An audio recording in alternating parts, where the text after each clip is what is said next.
Welcome to the Hear Women podcast. Whether you're tuning in on the IVP YouTube channel or your favorite podcast app, we are so glad you're here. We are so excited to be together. I'm Tara Beth Leach. I serve as a pastor at Good Shepherd Church in Naperville.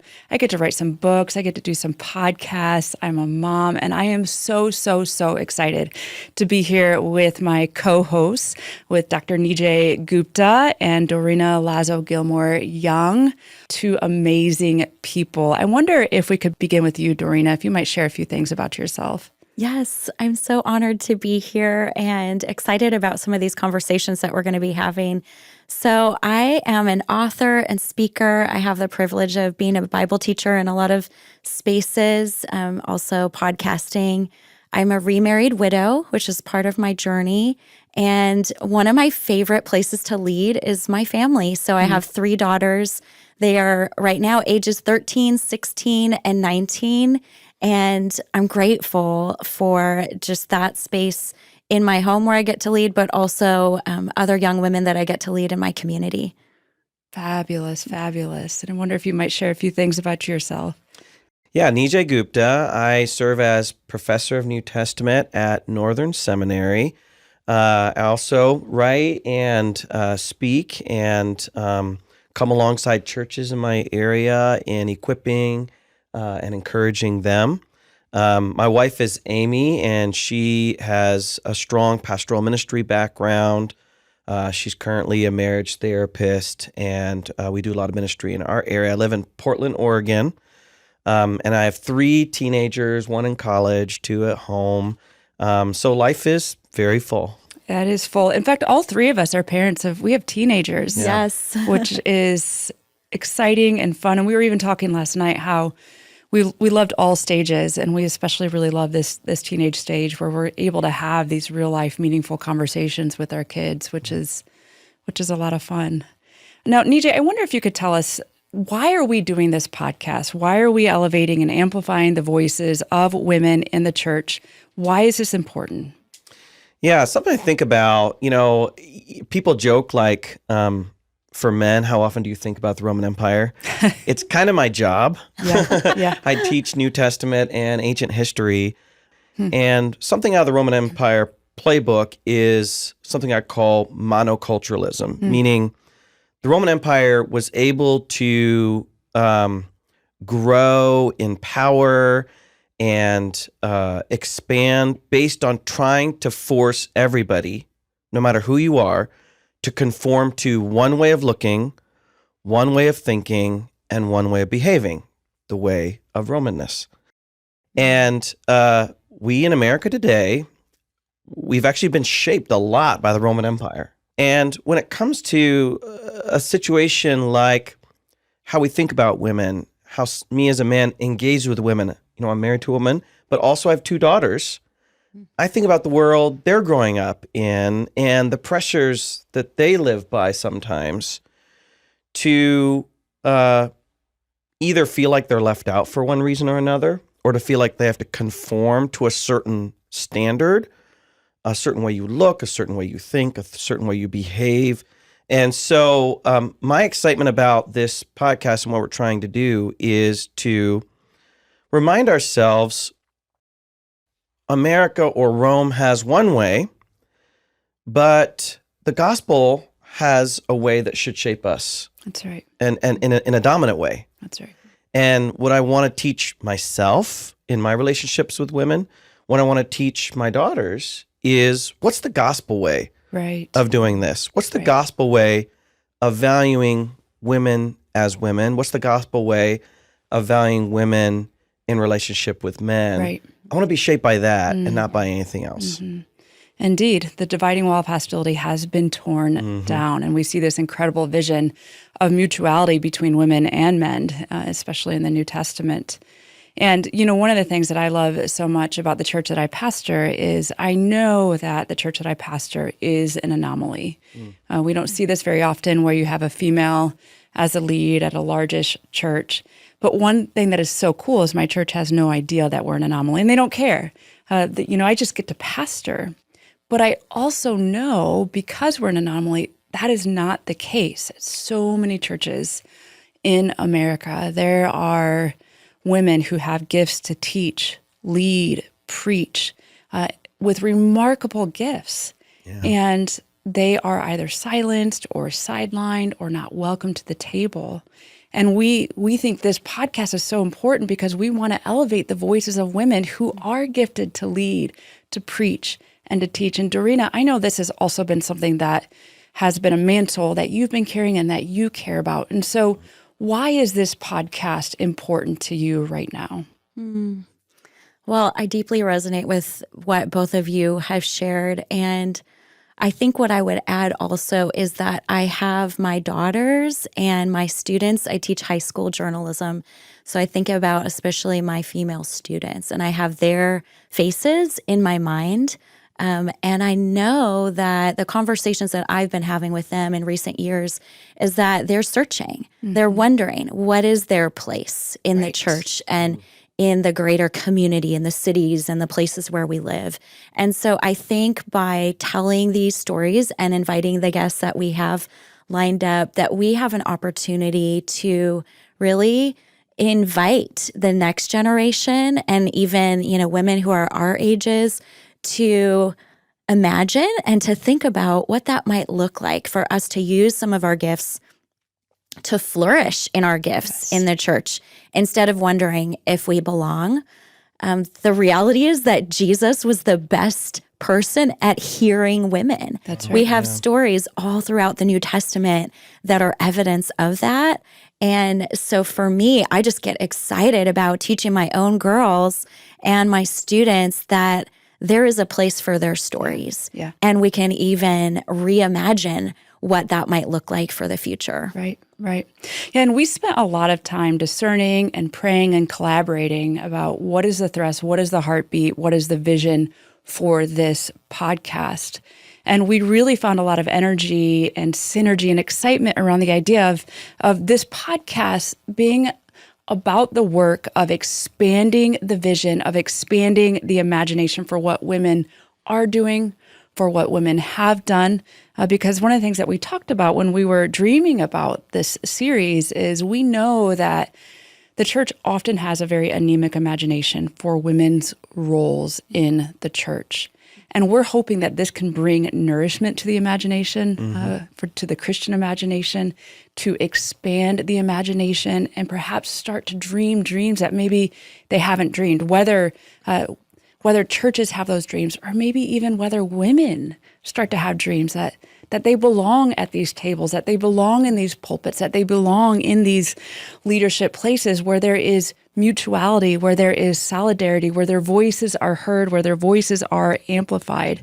And so we hope that through this podcast, we'll be able to do that. We'll be able to model some of these things. And so I'm wondering, Dorina, when you think about the values and the heartbeat and the mission of this podcast, who is this show for? Well, I believe it is for that woman who might be searching for what their role is and how to use those gifts. And actually, that could be a woman in many different seasons of life. It could be the teenagers, the young people that we all are parenting, but it also could be women who are in their careers and they're wondering, okay, is this a place that I can step into? Or can I bring my gifts to the table? Can I show up fully and authentically who I am in this time? Yes. In the church? Yeah. How can I give back to my church? Those are some questions. Whereas I've seen a lot of women, especially in my life stage, who have been taught to shrink back. Right. And that's something that leaves me unsettled.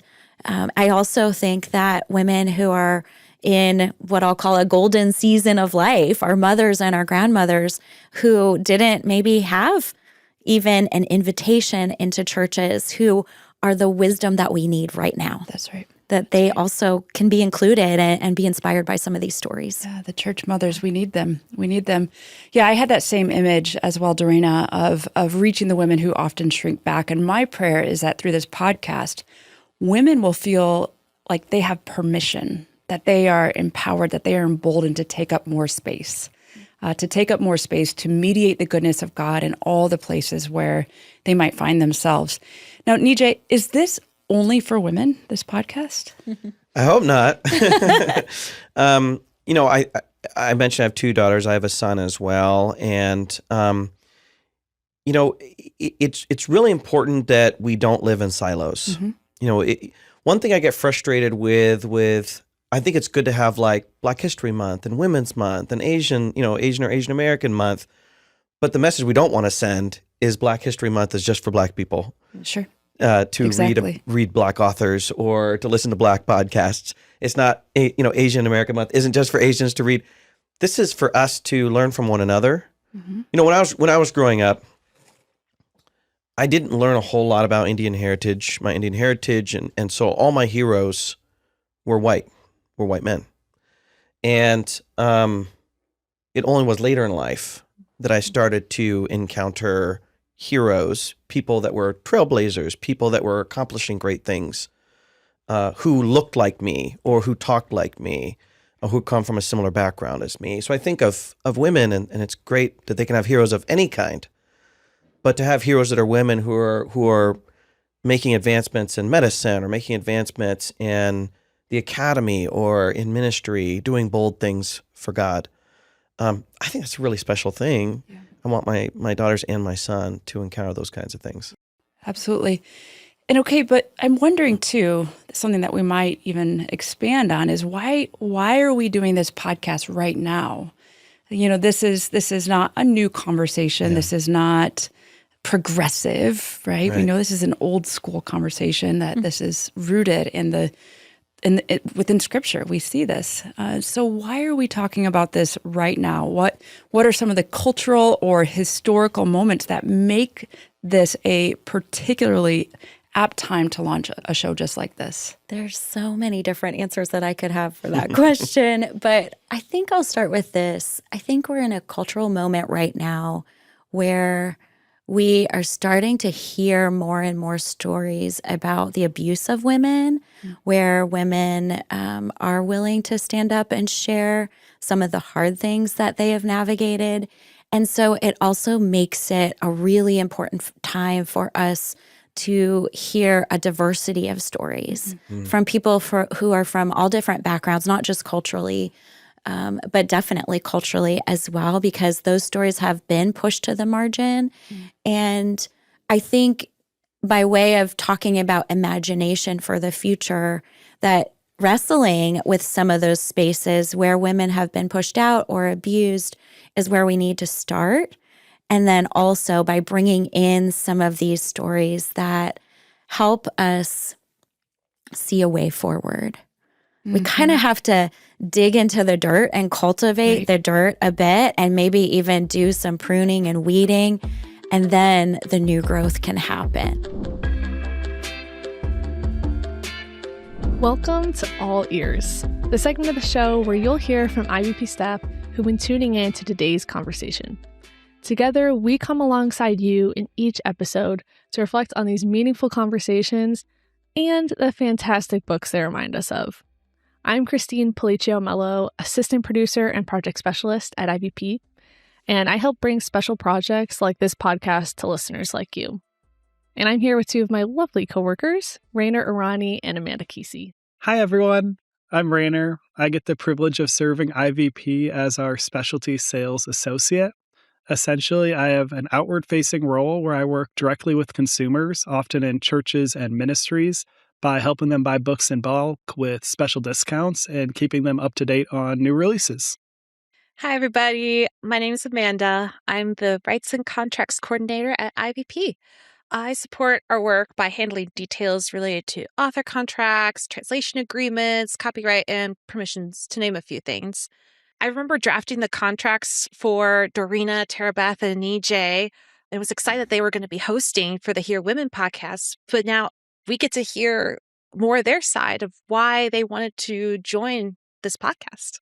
Yeah. And what really stuck out to me about them wanting to host was not this their desire to be a part of the project because of their expertise, which they have plenty of, but really their personal story, both of which have helped reveal that the church has a need to hear women. And that's exactly what we want to highlight on this show. Not only the expertise of our hosts and guests, but also their personal stories and the wisdom they've learned along the way. because that's wisdom that the entire church will benefit from hearing. We're really excited to reflect on these stories and words of wisdom alongside you, the listener. And as a little treat, each episode will be sharing special discounts for books we think you'll love. Speaking of which, check out the show notes for a discount code on any IVP resource mentioned in this episode. And now let's get back to the main conversation. I love that image of the digging and the growing and the pruning to make space for the new things that God is doing. And we are seeing that. I know in my seat, I have the privilege of coming alongside of young women who are just beginning their journey in ministry. And I keep telling other church leaders, get ready. They are coming. We are seeing an increase of women in seminaries. We are seeing an increase in women applying to church roles and pastoral positions. Right now, in our church, we have more women pastors. In the church that I pastor, more women pastors than male pastors. And I believe we're just going to keep seeing that shift. And I just wonder, our church is ready for them. And I think that's why this podcast is so important, so we can equip and prepare pastors and church leaders for these incredibly anointed, gifted women who preach and lead with this power and authority. And are we ready for them? Yeah. Nijay, I wonder if there's more you might be able to add to that. Why are we doing this podcast right now? What's the urgency? Yeah. I wrote a book called Tell Her Story about women leading and ministering and teaching in the early church. With IVP, by the way. And I've supported women in ministry for many, many years, but I didn't write a book, until a handful of years ago. And one of the promptings for me to do that was this situation culturally where there was a conference of men and a prominent leader was asked about 2 words that he thought about when the kind of moderator said the name Beth Moore. And he said, go home. And that meant a couple different things in that context. That meant she was openly outspoken about problems of abuse against women in the church. But there was also, I think, a sort of secondary message about where women belong. That's right. And what they should be doing and what they should be not doing. Yeah. And it was very personal for so many of us. I remember I was so shocked at what a deep chord that hit within my soul of just grief and sadness. Yeah. And there's this joke I like to tell my students when I'm talking about some of these sensitive issues. And this goes back about 20 years. But Stephen Colbert had Cornel West on his show. Prominent Black author, Cornel West. And when Cornel West came in, Stephen said, now that racism isn't a problem anymore, what do you do with your time? And the joke is, we got civil rights in the 60s and 70s. But that doesn't mean the problems go away just because laws change. Right. And so actually I've thought just in the last few years, we have civil rights. We had an era of civil rights, but we may need a new era of civil respect. And I think about this with situations where we talk about why we care about diversity. Right. It's not just to check boxes. It has a real living impact for how we understand who we are as a unified, many-colored, diverse people of God. But if we don't explain it and we don't draw attention to it, I think people forget, or they slip into some of these patterns of, monoculturalism, where we just go back to the way things, quote unquote, used to be. Right. So I think actually there's desperate urgency right now to be thinking about who gets put in the spotlight. Yeah. Whose voices are heard, who gets a microphone. And if we're not proactive, then we lose sight of some of these things. That is such a good and important and pastoral reminder, because I can hear the voices of maybe some of the naysayers of this podcast. Why are we still talking about this? Well, why is this even still a conversation? And that is a good reminder how easy it is for us to slip into this monoculturalism, as you describe it, and to just forget the importance of elevating diverse voices because we are better for it. I love the way Carolyn Custis James often talks about it. She has this imagery that when we only have half of the church leading, preaching, and teaching, she says that the church will continue to limp along. Mm-hmm. In other words, this is a missional issue. This is about the bigger picture. This is about the mission of God calling women and men and diverse voices living on mission. And I love that image that she often uses. And without all voices at the table, we will continue to limp along. So I've been getting to know the both of you, and I look at your lives and I think you have really full lives. You have teenagers, you have jobs, you're writing books, you are doing podcasts, you're speaking, many things that you could be doing. And so when IVP came to you, when IVP came to us, I know that took some prayer and some thinking, and maybe it was a quick and easy answer, but what was it in particular that drew you to say yes to this? Dorina, why don't we start with you? Why did you say yes? I am a journalist by training and a storyteller at heart. Mm-hmm. And so, to be honest, this was a quick yes for me because it is so much about my heart. I love what the power of story looks like. We see that in the Bible, but we see that in culture as well. And so I'm just honestly giddy with excitement that we would get to hear more of those diverse stories that we're talking about, but to engage in conversation with our guests and with each other on some of these really important topics. And I think that, to your point earlier, Nijay, there's something so powerful about us acknowledging and reminding and naming some of those hard things. And then also for the next generation to even teach and learn and for ourselves, right? And so I'm a learner. Every day I'm learning and I learn the best through stories. So that's why I'm really excited about being part of this. Yeah, I'm with you, Dorina. It was actually a quick and easy yes for me as well. Because I feel incredibly privileged. I have had so many people open doors for me. I've had so many opportunities to be on platforms, to sit at tables, decision-making tables, and now to lead this church that I love so dearly and to work alongside of other women pastors and leaders. And I know that is not the case for every women. In fact, it's not the case for most women.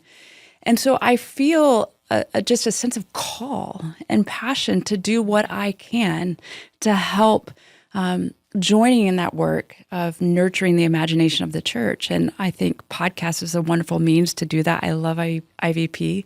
I've written several books with them, and I love all that they do and all that they stand for. And, IVP is so passionate about putting good work forward, meaningful, thoughtful work. And so when this podcast came to my desk as an opportunity, I was like, absolutely. And then when I found out it was going to be with the two of you, that just made it even more exciting. Nijay, how about you? Yeah, again, I'm a big fan of IVP. This fits their mission so well. And as an author who's written on women, I was really honored to be invited into this conversation. One of the reasons I said yes was in our digital spaces we often live in, we're in silos from one another. And, we don't have to get into the economics of it, but billionaires are making billions more on keeping us away from each other. Wow. And I think the order of the day for us is relationship and empathy. Empathy is getting, unfortunately, a bad rap lately. But for me, participating in this is counteracting that siloing and saying, how can I be in your space and listen to your stories? And then how can you be in my spaces, maybe in another context, and listen to my stories? Engaging in conversations just like this right now is an act of empathy, right? I can listen. I can try to enter into your life and say, what's it been like for you? What are some of the joys, but also some of the obstacles you face? It's so easy to look at anyone and just say, you're part of X group and you're acting like that group again and you're doing that thing. And part of what we're doing, why I'm excited to be a part of this, to say every person has an individual story that needs to be told. And I'm excited to be a part of those stories. So good. And thank you for that. And as we think about the potential women and the potential men that are going to be nourished and encouraged by this podcast, by these episodes, by all the remarkable stories and interviews, in closing, I wonder if we could just talk for a few moments, starting with you, Nijay. What are some of your hopes and dreams for this show? One of my hopes is just, I'm thinking about men here taking a hard look at like what we let influence us and shape us. And I think we can be really proactive in what shapes us, what goes into our eyes and ears and minds, what we read, what YouTube videos we watch, what podcasts we listen to shape us in different ways.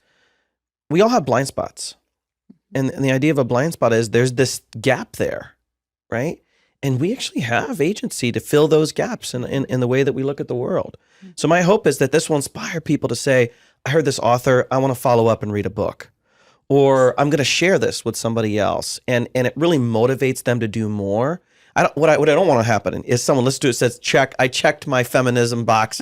I checked my, hear women. I want it to actually inspire them to take a look in the mirror, to take a look at their life and say, how does this actually propel me forward to expand what I read and what I let shape me? Yeah, I think even if we were able to move the needle just a little bit in either one person's life or within a local church or within a community or with the church across the country, I think we'd all be so grateful to see that kind of fruit.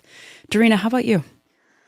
I resonate so much with what you all have been saying. And if it's one woman who could listen to our podcast and say, wow, I have experienced that too. Or it could be a woman saying, I think I could do that. Wow, that's an example of something that I could do as well. If those are our listeners, I feel like this is a success. I'm grateful. Yeah. And we're going to hear so many wonderful, compelling, convicting, perhaps even provocative stories, real stories, honest stories, vulnerable stories of things that women have gone through, experiences, things that have happened to them. And I hope especially on some of those stories that our listeners will take the posture of openness and listening and humility, because I think that the Holy Spirit can do incredible work in our hearts and our minds and our imaginations if we take that posture.